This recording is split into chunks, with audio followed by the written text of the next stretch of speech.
சொல்லியிருக்கேன். பாவம்ன்றது உன்னை மட்டும் சார்ந்ததில்லை.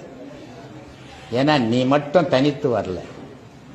உன் தாயும் தகப்பனுடைய வழியாக தான் இந்த உலகத்துக்கு நீ வந்திருக்கிற. இதெல்லாம் கொஞ்சம் யோசித்து பாருங்க. நான் பல வீடியோவில் சொல்லியிருக்கிறேன். ஒரு மனுஷன் துன்பப்படுறது, ஒரு மனுஷனுக்கு துன்பப்படுறது நீ மட்டும் பண்ண பாவம் இல்லை. நீ ரொம்ப தங்கமானவன், நீ எந்த பாவத்தையும் பண்ணல. ஆனா உன் தாய் தகப்பன் செய்த பாவம் உன்னை சொந்தம் தெரியலையே.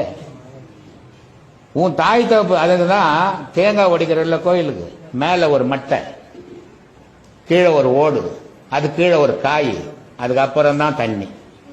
அது என்னன்னா 3 விதமான பாவம். அதனாலதான் தேங்காய்க்கு 3 ஓட்டை இருக்கும். சிவபெருமானுக்கு 3 கண்ணு போட்டுருப்பாங்க. அப்படின்னு ஒரு கண்ணு சிவபெருமானுக்கு இல்லை, நம்மளுக்கு தான் 3 கண்ணுக்குது. புறக்கண்ணு 2,